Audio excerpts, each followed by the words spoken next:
오늘의 말씀은 창세기 25장 23절 한 절 말씀을 보도록 하겠습니다.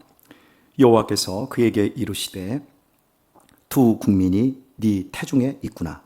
두 민족이 네 복중에서부터 나누이리라. 이 족속이 저 족속보다 강하겠고 큰 자는 어린 자를 섬기리라 하셨더라.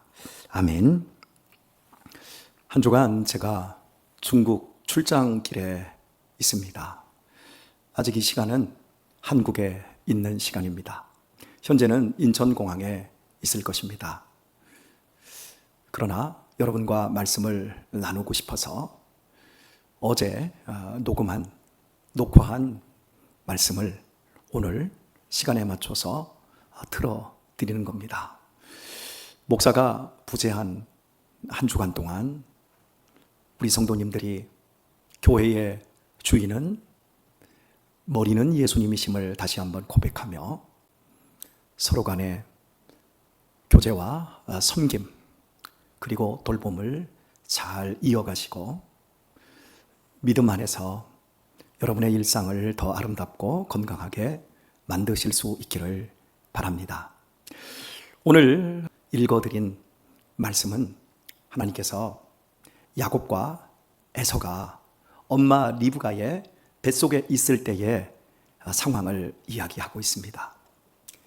리브가가 잉태를 했는데 뱃속에 있는 아이들이 쌍태였고 둘이 너무너무 싸우는 겁니다.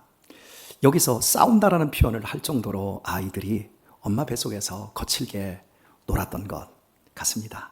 그때 하나님께서는 그 배에 있는 아이들을 쌍둥이가 논다라고 말하지 않고 두 민족이 네 태중에 있다라고 말씀을 합니다. 그리고 분명히 그들은 형제지만 나누이겠고 그리고 이 족속이 저 족속보다 강하겠고 큰 자는 어린 자를 섬긴다라고 하나님이 말씀하고 있습니다. 여러분들이 잘 아시다시피 야곱과 에서 이야기입니다. 에서는 쌍둥이 중에 형이었고 야곱은 동생이었습니다. 그런데 하나님께서 이미 뱃속에서부터 그 두 형제를 싸우게 만들고, 아니 싸우게 만들었다가 아니라 싸운다라고 표현하셨고, 그들이 그저 작은 아직 밖으로 나오지 못한 신생아도 되지 않은 이런 핏덩어리를 두 민족, 두 국민으로 말씀을 하셨고, 도리어 작은 자가 큰 자를 섬기게 될 것이라고 하는 운명까지 말씀을 해 주셨습니다. 이 본문을 통해서 우리는 기독교 신앙의 예정을 설명합니다. 우리의 의지와 우리의 노력보다도 더 앞서는 것이 하나님의 의지와 하나님이 우리를 선택하시고 섭리하시는 그 힘이 더 크다라는 것을 우리가 구속사를 통해서 말씀합니다. 아주 구속사를 설명하기에 좋은 내용입니다. 아이들이 뱃속에서 무슨 의지가 있는 것도 아니고 뱃속에서부터 무슨 선악간의 구별이 있는 것도 아님에도 불구하고, 그래서 작은 자가 큰 자를 섬기거나 큰 자가 작은 자를 섬기는 것, 이런 게 아니라 하나님이 그렇게 하시겠다라는 것이지요. 그리고 지금은 의학기술이 발전해서 영아 사망률이 굉장히 낮습니다. 그러나 이 고대 사회는 아이들이 거의 한 70%, 80%가 죽었습니다. 이렇게 아이를 출산해도, 출산하기도 어렵지만 출산하고 나도 자라나는 과정에서 어른이 되지 못하고 죽는 영아들, 유아들이 부지기수였는데 하나님은 뱃속에서부터 그 두 아이를 두 민족과 두 국민을 만들어내는 조상으로 삼겠다. 이렇게 하나님의 의지를 보여주셨거든요. 여러분, 우리의 구원의 설명에 있어서 제일 첫 번째는 하나님의 예정입니다. 에베소서는 우리를 향하여 만세전에 우리를 택했다. 그리스도 예수 안에서 만세전에 택하여 우리를 그의 자녀로 삼아 주었다. 여러분, 이 예정을 놓치면 우리의 신앙은 허약하기 이를 데가 없습니다. 내가 선택해서 믿는 것 같고 내가 붙잡은 것 같아서 늘 허약해지는 거지요. 그러나 하나님께서 우리를 만세전에 그리스도 예수 안에서 세상이 창조되기 전부터 하나님은 우리에 대한 계획을 가지셨고 우리를 지명하셨고 우리를 선택하셨고 우리에 대한 구원의 일을 완전히 이루실 그 계획을 가지셨고 또한 역사 속에서 성취하셨다라는 겁니다. 이게 우리를 든든하게 만듭니다. 오늘 말씀을 좀 구체적으로 적용을 하는 부분으로 생각을 해 보았으면 좋겠습니다. 인생을 살아가면서 우리는 참 다양한 사람들을 만나게 됩니다. 제 전화번호부에는 이제 1000명이 넘어가는 사람들의 전화번호가 등재되어 있습니다. 그 사람들 가운데는 아주 농밀하고 밀접하게 만나고 관계하는 사람도 있지만 그저 한 번 전화번호를 주고받은 정도의 사람도 있는 것이 사실입니다. 여하튼 간에 다양한 사람들을 다양한 루트를 통해서 만나지게 되는데 인간관계를 하면 할수록 참 이상하다라는 게 느껴집니다. 어떤 사람하고는 잘 맞는 만남이 있어요. 살아온 환경도 다르고 성별도 다르고 나이 차도 많이 나는데 굉장히 서로 소통이 잘 되고 잘 맞는 사람이 있습니다. 참 그 사람하고 밥을 먹고 또 차를 마시고 뭔가를 함께하는 게 즐거운 사람들이 분명히 있어요. 막 정이 간다고 할까요? 친밀감이 저절로 생긴다고 할까요? 이런 사람들 있지 않습니까? 반면에 어떤 사람들은 참 어려워요. 비슷한 나이고 아주 비슷한 목사로서의 사명을 감당하고 있음에도 불구하고 전혀 말이 통하지를 않아요. 그리고요, 걸핏하면 기분이 잡치고 속이 상하고 한마디로 말해서 밥맛이 떨어지는 사람이라고 할까요? 정이 안 간다 이렇게 표현할 수도 있어요. 분명히 이런 사람들이 우리 안에 수없이 많은 다양한 인간관계 속에서 존재합니다. 그것이 꼭 교회가 아니더라도 뭐 직장에서도 또 학교에서도 아주 다양한 장소에서 만나는 사람들이 이와 같이 사람들이 나뉘어지더라고요. 성경에 등장하는 사람들 역시 아주 다양한 사람들이 나옵니다. 그 중에 아브라함은 어떨까요? 정말 대단한 믿음을 가졌다. 자기 아들을 하나님께 죽일 수 있을 정도로 아들을 바쳐서 하나님께 순종할 정도의 대단한 사람. 이삭은 어떻습니까? 아버지가 칼을 들고 청년인 자기를 죽이려고 할 때도 그저 순순히 그 칼을 자기의 심장에 꽂을 수 있도록 순종하는 이 자식 대단하지 않습니까? 요셉은 어떻습니까? 요셉 정말 형제들에게 안가품하지 않는 그 훌륭한 신앙의 모습 대단하다라고 할 수밖에 없어요. 여호수아는 어떻습니까? 얼마나 용기가 있고 믿음이 좋은 젊은이였습니까? 엘리야는 어떻습니까? 다윗은 어떻습니까? 참 신앙의 안에서 우리가 흉내도 못 낼 만큼 엄청난 거장들 아닙니까? 바울은 어떻습니까?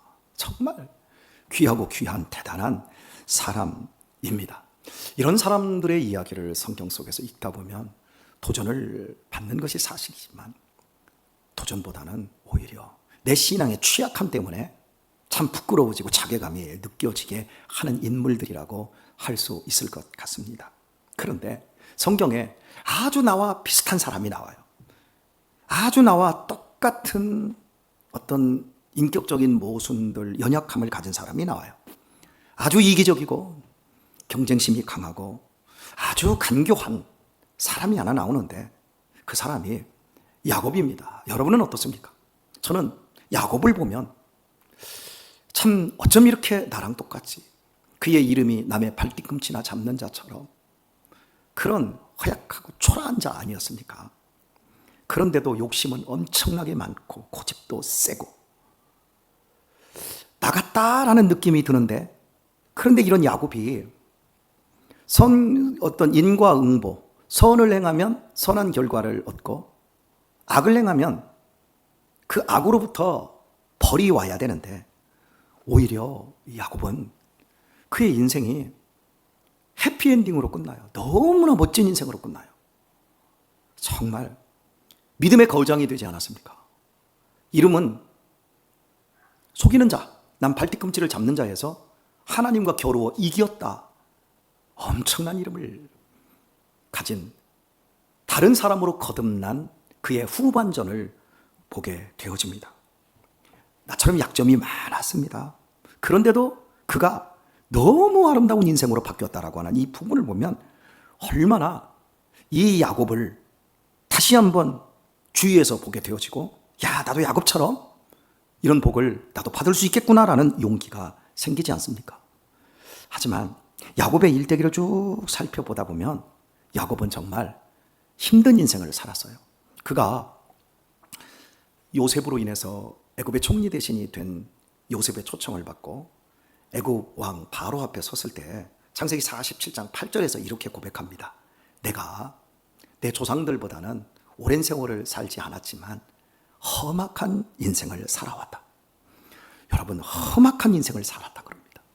왜냐하면 그의 이제 인생 중반에서 후반전을 넘어가는 거 보면 자식들에게 속임을 당하고 아들들이 죽고 요셉과의 이제 뼈아픈 이별, 그리고 그가 사랑했던 라헬이 죽임당하고 자식들이 가나안 족속들의 하몰성을 완전히 도륙을 내버리고 젊은 날은 자기 멋대로 남을 속이면서 살았지만 나중에 그의 후반전에 보게 되면 정말 슬픔과 고통의 인생, 이런 인생을 삽니다. 거기에 하나님으로부터 환도뼈가 부러져서 다리를 절며 고통 가운데 지내야 했으니까요. 그걸 한마디로 말해서 험악한 인생을 살았다 그럽니다. 어떻습니까? 하나님께서 야곱을 선택하시고 야곱의 후반전을 이스라엘로 바뀌기까지 그냥 저절로 순탄한 길로 소파 위에서 편하게 그를 이스라엘로 만들지 않았다라는 겁니다. 그를 선택하신 이유, 그를 큰 자로부터 절받게 하는, 섬김받게 하는 그 자리에 오르기까지 하나님께서는 야곱을 선택하시고 예정하신 그대로 끝없이 그에게 도전하고 그를 만들어 내셨다는 겁니다. 그것이 바로 야곱 인생의 멋진 비밀이었습니다. 가장 중요한 이유가 하나님에게 있었던 겁니다. 사랑하는 교회 여러분, 오늘 우리는 어떻습니까? 우리가 야곱처럼 우리 자신을 느끼지만 여전히 야곱으로 존재하기를 원해서 혹시 뺀질뺀질거리고 있지는 않는지요? 혹시 자꾸 나를 여전히 합리화시키고 있지는 않는지요? 지금 현재 야곱에서 이스라엘로 바뀌어가는 인생의 시간을 사는 분들이 계실 겁니다. 자식들이 말을 듣지 않습니다. 그리고 내 인생은 가면 갈수록 점점 야곱이 그 후반전을 절름거리며 걸었던 것처럼 내가 가면 갈수록 절름거려지는 그러한 인생의 영적인 시간들 보내고 있는 아픈 분들이 계시리라고 저는 생각이 되어집니다. 아마 그런 분들이 많을 것 같습니다. 저는 그런 분들에게 위로하고 권면드리고 싶습니다. 하나님께서 당신을 선택하셨고 당신을 예정하셨기에 당신을 야곱이라는 자리에서 이스라엘로 만들어가는 순수한 연단의 시간이라는 것을 믿으시기를 바랍니다. 그리고 하나님은 반드시 모든 것을 회복시켜 주실 것입니다. 여러분을 이스라엘로만 만들 뿐만 아니라 그걸로 끝나는 것이 아니라 여러분 주변, 여러분과 관계되어 있는 모든 사람들을 다 회복시키는 그 은혜를 누리도록 해 주실 것입니다. 우리는 하나님의 은혜를 입은 야곱과 같은 사람들입니다. 그럼에도 하나님은 우리의 약점 속에서도 여전히 일하고 계시며 우리를 야곱으로 끝나지 않게 하십니다. 우리를 섬김받게 하는 자리에 올려놓으십니다. 우리를 큰 민족으로 하나님이 드러내시고 싶은 하나님 나라를 선전하는 사람으로, 민족으로, 국민으로 만들어 내시고야 마십니다. 그 길에 있는 우리 사랑하는 성도 여러분, 힘을 내십시오. 더 많이 하나님을 묵상하시고 하나님의 일하심에 우리 자신을 맡겨드림으로 말미암아 하나님께서 우리를 통해서 하는 그 일들 앞에 거침없이 아름다운 열매가 맺어지는 역사를 이루어내고 그 자리에 열매 맺는 귀한 성도들 다 되실 수 있길 예수님의 이름으로 축원드립니다.